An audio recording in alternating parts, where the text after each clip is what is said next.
لا إله إلا الله لا إله إلا الله. الحمد لله نحمده ونستعينه ونستغفره ونؤمن به ونتوكل عليه ونعوذ بالله من شرور أنفسنا ومن سيئات أعمالنا. من يهده الله فلا مضل له ومن يضلله فلا هادي له.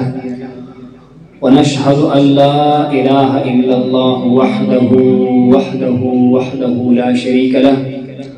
ونشهد أن سيدنا وسندنا ومولانا وحبيبنا وشفيع ذنوبنا محمد وعلى آله وصحبه صلاة وسلاما كثيرا. عبده ورسوله أرسله بالحق بشيرا ونذيرا وداعيا إلى الله بإذنه وسراجا منيرا. أما بعد فأعوذ بالله من الشيطان الرجيم. بسم الله الرحمن الرحيم. واتبع سبيل من أناب إليه. صدق الله مولانا العظيم. وقال النبي صلى الله عليه وآله وصحبه وسلم مثل أمتي كمثل المطر أو كما قال صلى الله عليه وآله وصحبه وسلم إن الله وملائكته يصلون على النبي يا أيها الذين آمنوا صلوا عليه وسلموا تسليما. اللهم صل على سيدنا مولانا محمد وعلى آل سيدنا محمد وبارك وسلم عليه. الصلاة والسلام عليك يا سيدي يا رسول الله وعلى آلك وأصحابك يا سيدي يا حبيب الله. الصلاة والسلام عليك يا سيدي يا شفيع المذنبين وعلى آلك وأصحابك يا سيدي يا رحمة للعالمين. گر تو سنگی خار و مرمر شوی چون بصاحب دل رسی گوہر شوی. گر تو سنگی خار و مرمر شوی چون بصاحب دل رسی گوہر شوی. یک زمانہ صحبتی با اولیاء یک زمانہ صحبتی با اولیاء بہتر از 100 سال طاعت بیریا. نہ دنیا سے نہ دولت سے نہ گھر آباد کرنے سے نہ دنیا سے نہ دولت سے نہ گھر آباد کرنے سے تسلی دل کو ہوتی ہے خدا کو یاد کرنے سے. میری نہایت ہی محترم و نہایت ہی عزیز احبا اور سلسلہ عالیہ نقشبندیہ اور سلسلہ قادریہ سلسلہ چشتیہ سلسلہ سہروردیہ کے تمام منتسبین و محبین و اس بزم کے اور اس پروگرام کے میزبان سب کو السلام علیکم ورحمۃ اللہ وبرکاتہ. اللہ تبارک و تعالیٰ کے گھر میں بیٹھے ہیں. حدیث مبارکہ میں ہے جو مسجد میں آ کر داخل ہوتا ہے اللہ کو یاد کرنے کے لیے عبادت کے لیے جب تک مسجد میں بیٹھا رہے گا تو گویا وہ اللہ کے مہمانی کے اندر بیٹھا ہوا ہے. اللہ تبارک و تعالیٰ بلا کیف اس کا میزبان ہوتا ہے اور مسجد میں بیٹھنے والا رب کا مہمان ہوتا ہے. دوسری بات جب انسان مسجد میں بیٹھے اس لیے بیٹھے کہ اللہ تبارک و تعالیٰ کو یاد کرے اور مل کر یاد کرے. حدیث مبارکہ میں ہے دعا کرو اور دعا سن کر دعا پر آمین کہا کرو. جو بندہ آمین کہتا ہے وہ دعا کرنے والے کے ساتھ شامل ہو جاتا ہے.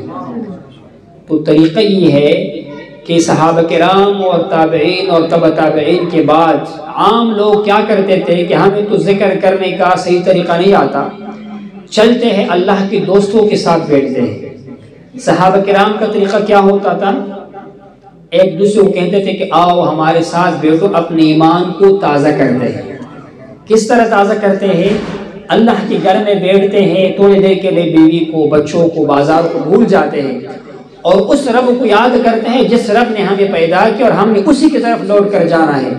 جب اس نیت کے ساتھ لوگ بیٹھ جاتے ہیں, آپ نے حدیث مبارکہ سنی تو رب کریم کیا فرماتا ہے؟ ذاکرین کو تو میں نے بخش دیا، یاد کرنے والوں کو تو میں نے بخش دیا، جنت عطا فرمائی، جہنم سے نجات دی۔ جو ان کے ساتھ ویسے بیٹھے تھے میں نے ان کے لیے بھی یہ سارے عنایتی انعامات اس کو بھی عطا فرما دی۔ یہ کیا ہے؟ اللہ تبارک و تعالیٰ کے ذکر کی مجلس کی برکت ہے۔ جناب سیدنا ابو ہریرہ صحابہ کرام میں سے وہ ہستی ہے کہ جس کی مرویات، جس کی روایات، جس کے حدیث سب سے زیادہ ہے، تقریباً 6000 کے قریب حدیث مبارکہ۔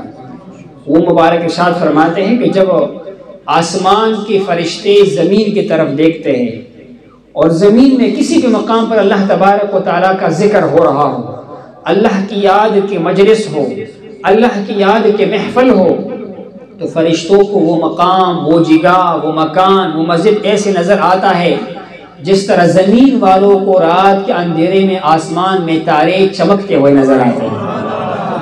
تو فرشتے کیا کرتے ہیں؟ اللہ نے ایک گروہ بنایا ہوا ہے، ایک قبیلہ بنایا ہوا ہے، ایک بڑا سلسلہ فرشتوں کا ہے جس کو سیاحین کہتے ہیں۔ ان کا کام کیا ہے؟ زمین میں گشت کرتے ہیں، سفر کرتے ہیں، چلتے ہیں اور اس تلاش میں ہوتے ہیں کس مقام پر اللہ کے ذاکرینوں کا مجلس ہو تاکہ ہم وہاں پر جائیں، اپنی رحمت کے پروں کو ہم وہاں ان کے قدموں کے نیچے بچھائیں۔ ان کا کام یہ ہوتا ہے۔ اللہ تبارک و تعالیٰ کا شکر ادا کرنا چاہیے۔ اس دنیا کی فانی زندگی میں جو لمحہ اللہ کی یاد میں گزرتا ہے یہ ہمارے لیے آخرت میں ذخیرہ بنتا چلا جائے گا۔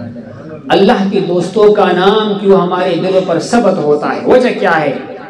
اللہ کے نبی نے اس کا خلاصہ بیان فرما دیا صلی اللہ علیہ وسلم۔ ہم بڑے نام سنتے ہیں، بڑے بزرگوں کا نام سنتے ہیں، فلان بزرگ ہے، فلان بزرگ ہے۔ وجہ کیا ہے؟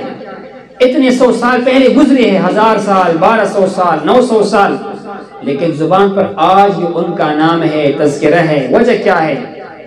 حدیث مبارکہ میں ہے، حضور نے ارشاد فرمایا من کان للہ کان اللہ لہ، جو اللہ کا ہوا، جس نے اپنے آپ کو اللہ کے لیے وقف کر لیا، زندگی اللہ کو منانے میں گزری، اللہ کی عبادت میں گزری، تو اللہ تبارک و تعالیٰ بھی اسی بندے کا ہو جاتا ہے۔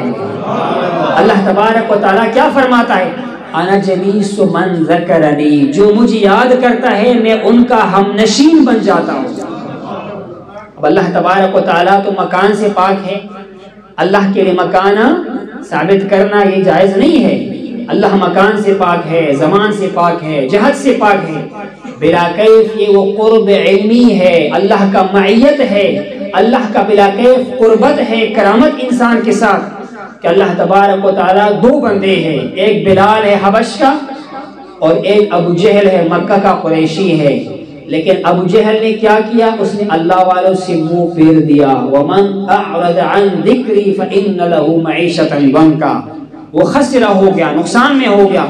اور بلال حبش سے آیا ہوا ہے، غلام ہے، رنگ کا مبارک ظاہراً سیاہ ہے، لیکن اللہ والوں کا عاشق بن گیا۔